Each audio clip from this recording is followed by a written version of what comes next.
Olá, alunas e alunos, como estão? Espero que estejam todos bem. Eu queria publicar essa aula porque se trata de uma aula de. Aqui deu certo. De revisão da faculdade, ou do vestibular da faculdade, melhor dizendo, da qual eu faço parte, da qual eu admiro e gosto, que é a Unesp. Espero que vocês possam e que vocês irão prestar, né? E se tornar, quem sabe, assim como eu, um unespiano. Então, eu quis pensar em 6 tópicos que eu acho importante a gente ter em mente, pelo menos de uma maneira superficial, para poder fazer a prova. Tópicos que não necessariamente eu falei, tá? Pode ser que as aulas que eu venho dando anteriormente nos ajude a pensar nesse tópico, mas eu não deu tempo de passar exatamente esses tópicos, tá? De uma maneira específica. Antes de mais nada, eu queria falar para vocês que gostaria de ter estado com vocês pessoalmente, né? Como imagino que vocês também. É tudo muito diferente, tudo muito novo, essa situação, né? Ficar gravando aula e ficar falando na frente do computador, sem aquela inspiração pessoal, né? Da vida pessoal. Mas vamos que vamos, e eu peço perdão também caso eu não tenha conseguido alcançar as expectativas, né? Mas dei meu máximo, né? Na medida do possível, e vamos pensar no melhor e de uma maneira otimista, né?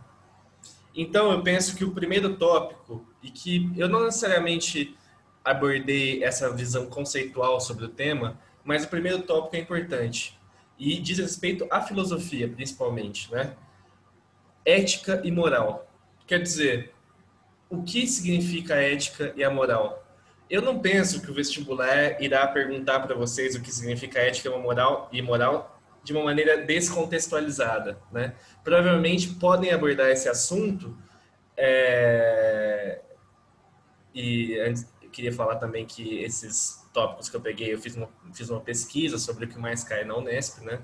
Percebi que eles tratam bastante disso, mas imagino que eles podem perguntar isso dentro de um contexto, dentro de um texto, de base, como base, dentro de um contexto, né, que vocês deverão interpretar. Mas o que eu posso falar, do que o filósofo Mário Sérgio Cortella nos ensina, é que a ética é a conduta individual, né, do agir individual, de princípios, que se baseia em 3 perguntas, que é condicionada a partir de 3 perguntas: o que eu posso, o que eu devo e o que eu quero fazer. A ética é isso. A moral é a aplicação da ética dentro de valores sociais, tá? Quer dizer, a ética são princípios individuais, né? A moral, a aplicação da ética dentro de um contexto social. Então, a ética diz respeito mais aos indivíduos e a moral ao, ao a relação do indivíduo ético com a sociedade, né? Pensando que não existe ser sem ética, né? Todo mundo tem ética, mas pode ser que algum indivíduo seja antiético, né? Mas a antiética seria uma ética, entendem? Não existe a ideia de ser antiético. A moral é justamente aquelas pessoas que não fazem parte dos valores convencionais da sociedade, que, portanto, a classificação de moral e ética para ele está distorcida, é anacrônica, é diferente dos valores éticos e morais de determinada sociedade. Como, por exemplo, um bebê, tá? Né? Qual que é a moral de um bebê se ele não consegue conceber aqueles valores éticos e aqueles valores morais da sociedade? Então, ele é amoral. Um amoral também poderia ser um indígena, que poderia chegar nu ou seminu numa cidade, certo? Quer dizer, os valores dele são outros. Isso significa amoral, tá?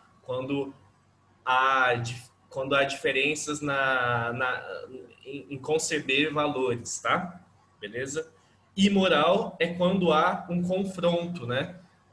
Quando os seus valores são opostos, né? Aos valores convencionais daquela sociedade. O amoral não é necessariamente isso. É só porque a visão dele é totalmente diferente. Ele vem de outro ambiente ou como um bebê, ele ainda não consegue conceber aqueles valores, né? Então, eu digo que, dando um resumo, a ética diz respeito às condutas e os princípios individuais. A moral é a aplicação da ética, né, dentro dos valores sociais. Segundo, eu queria falar um pouco porque eu não quero fazer aula longa, né? Porque eu sei que é chato ficar na frente do PC tanto tempo. Eu quero falar um pouco sobre Hegel, né? Que é um idealista alemão, tá? Da passagem do século XVIII para o século XIX e que começa então ali, que está ali na filosofia da modernidade, né? Ali, ele é um crítico ao iluminismo, mas também faz parte dessa trajetória intelectual iluminista, tá? Na Europa, beleza? E que também é influenciado por outros filósofos europeus, né? Das regiões que hoje a gente entende como Alemanha, né? Que também o influenciaram, como Kant, né? O cara que operou a síntese do pensamento empirista e do pensamento racionalista, né, como eu já havia falado para vocês, e que diz ter feito uma grande revolução na filosofia, né? Kant falava, bom, antigamente os caras pensavam na filosofia a partir do real, eu penso a partir da razão, tudo gira ao redor da razão, né? E também o cara do imperativo categórico, né, do dever moral, da ética kantiana que eu falei para vocês também, né, no sentido de fazer aquilo que você quer que os outros façam com você, né? O que a gente entende hoje por empatia, né, ser empático, né? E aí Hegel é um cara posterior, né, da geração posterior de Kant, vai ser um cara muito da corrente, muito próxima, ou dentro da corrente mesmo, né? Não é muito próximo, ele é dessa corrente, idealista, tá? Idealista. O Hegel está preocupado com a filosofia do direito, tá? Com a filosofia absoluta, quer dizer, entender o mundo como um todo e a história com H maiúsculo, onde está indo a história, beleza? Qual é o progresso, como que se pensa o progresso histórico, tá? E ele vai interpretar e vai influenciar toda aquela região da Alemanha na época, tá? Vai influenciar inclusive Marx, beleza? Muito, no sentido de movimentos, de concepção de movimento histórico, mas Marx vai o criticar também bastante, tá?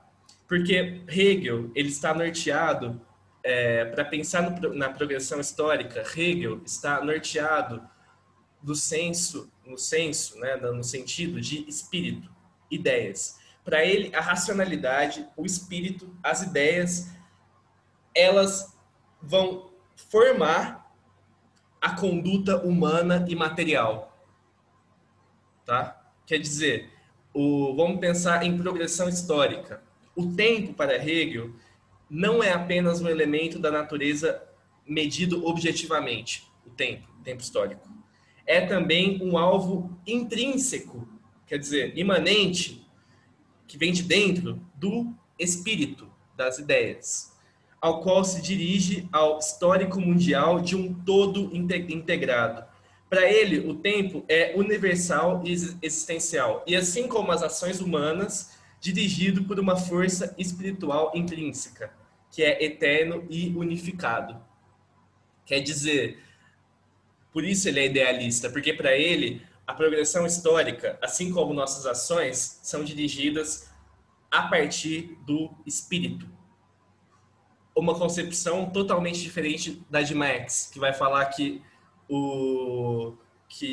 as condutas humanas, o agir social e material, né, que geram as ideias do espírito. Então Marx, que também é posterior a Hegel, né, vai girar Hegel de cabeça para baixo, né?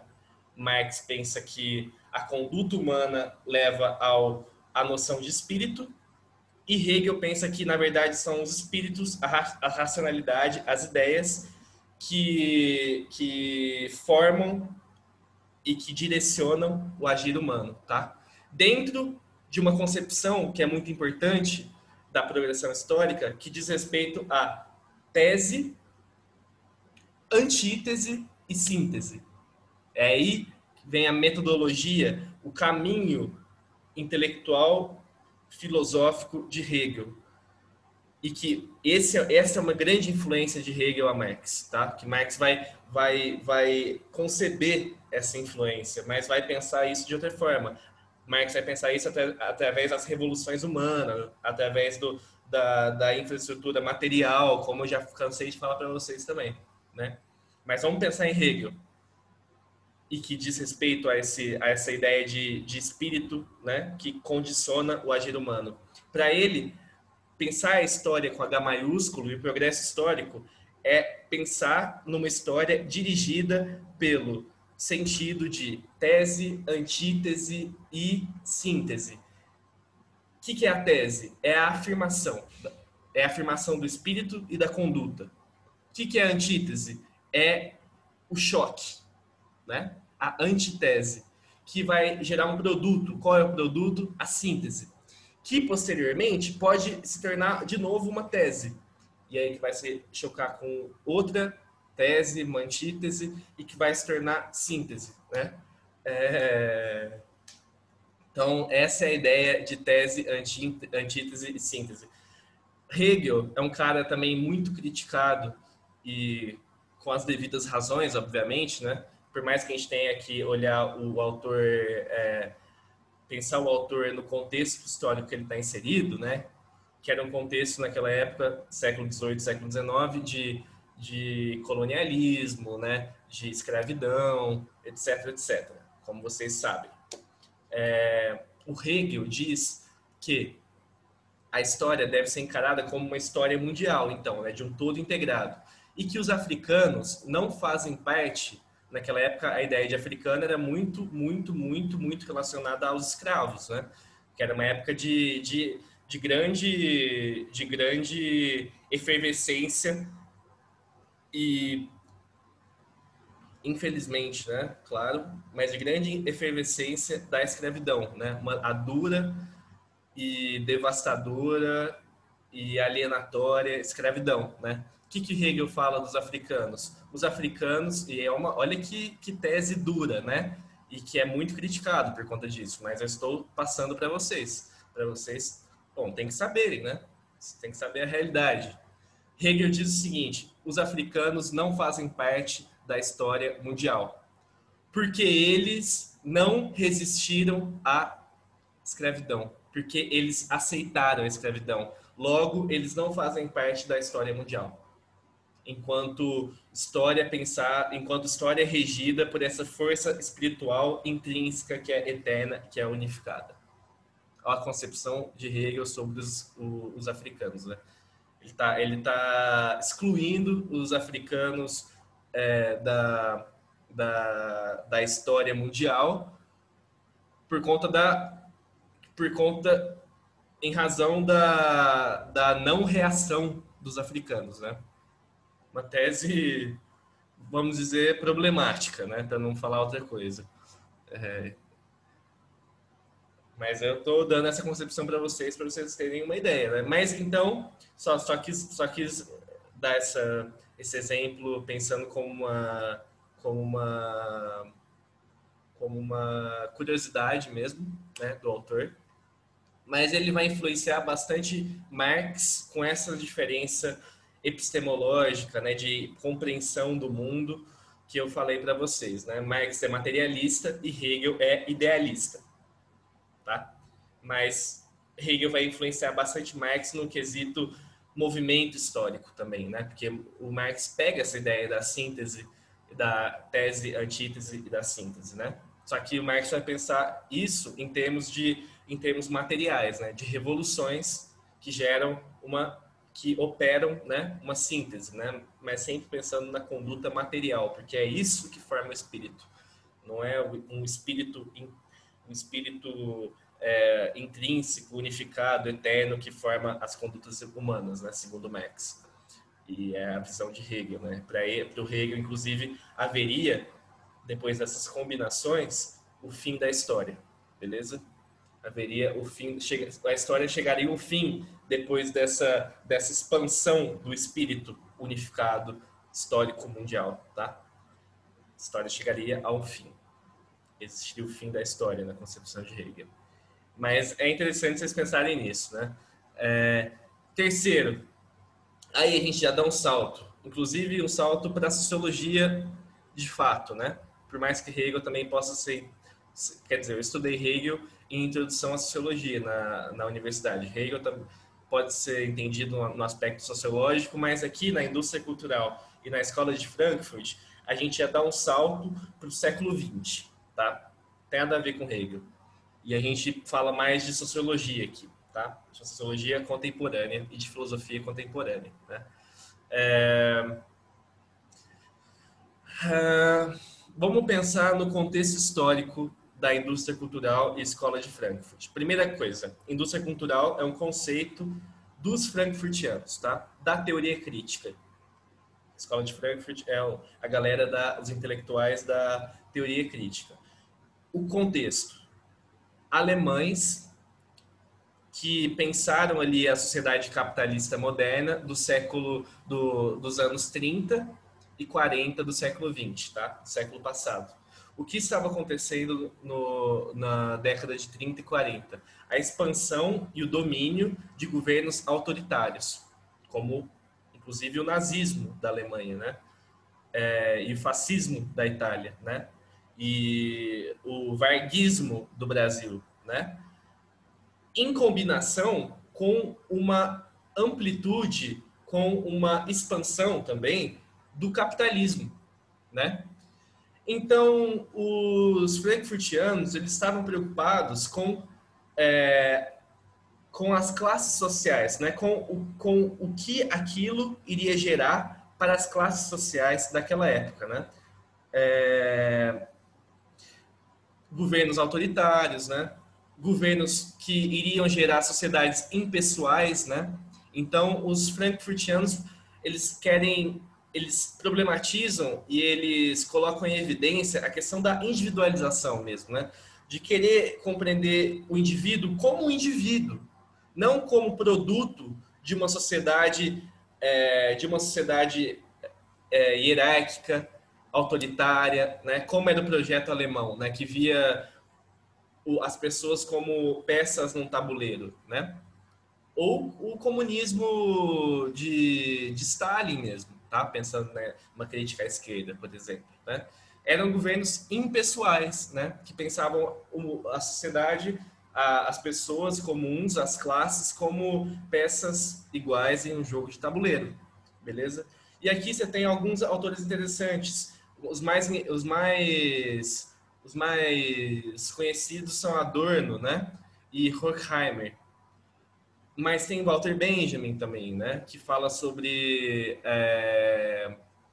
o declínio da experiência na modernidade, né? A modernidade é uma época de muitas vivências, inclusive na vida dinâmica, como eu sempre falo para vocês, né? Na vida acelerada, na vida na vida moderna mesmo, né? Mas que não deixa rastro substancial, né, abrangente na memória, não deixa. Então, é a pobreza do espírito de experiência, né? Walter Benjamin vai se debruçar sobre isso, que é um filósofo. Então, Horkheimer e Adorno vão falar mais da indústria cultural, tá? Qual é o método muito utilizado pelos frankfurtianos?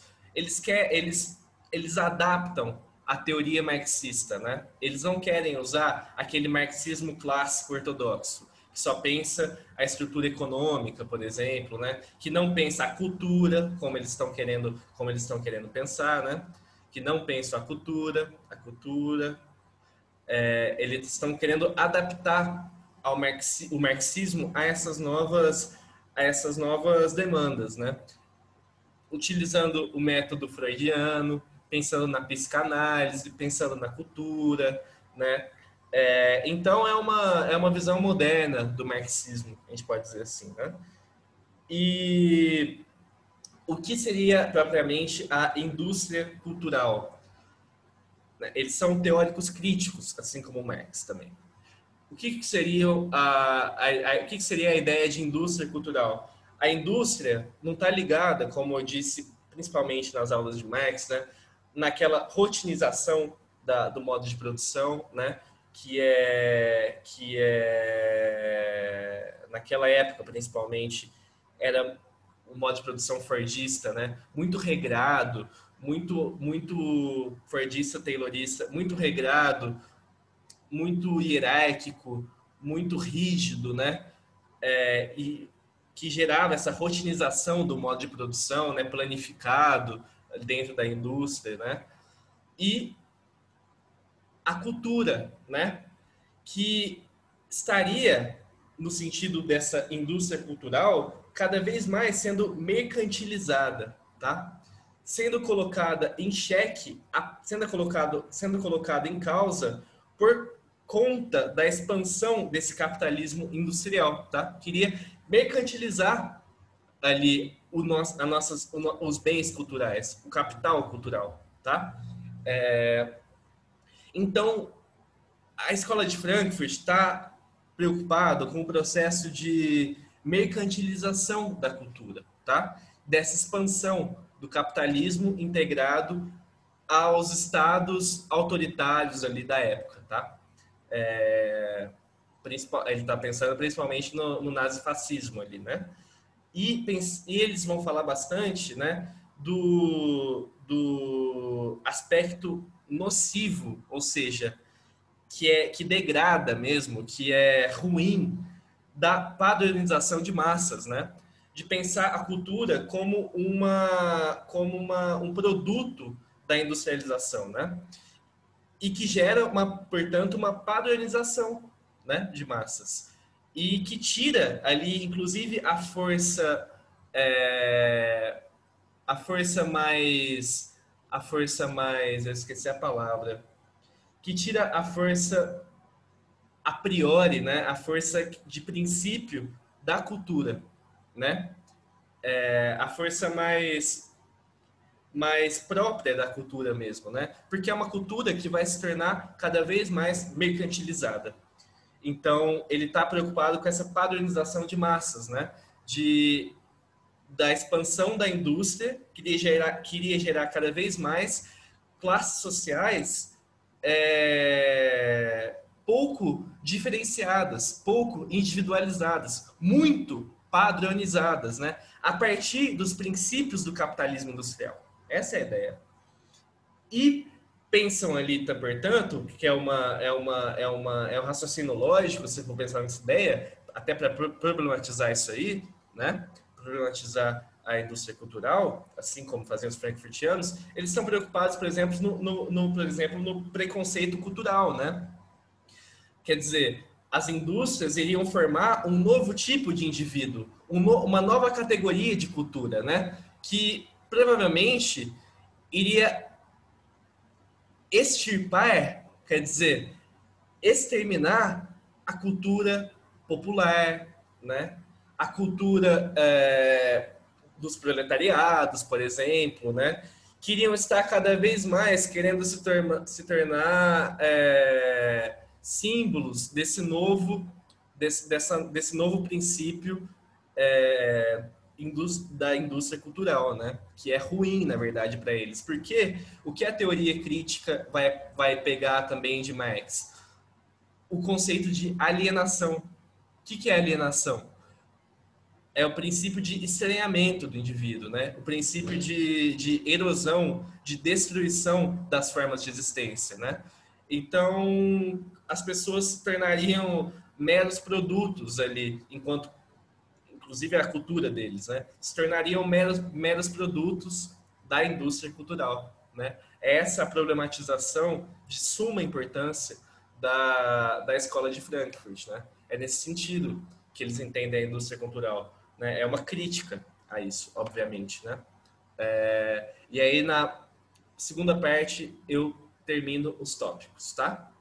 Então, quero que vocês pensem no item 1, 2, 3, né? Pesquisem também, a internet é um vasto ambiente também para pesquisar e entender esses autores, né? Então, até o próximo item. Os próximos 3 itens.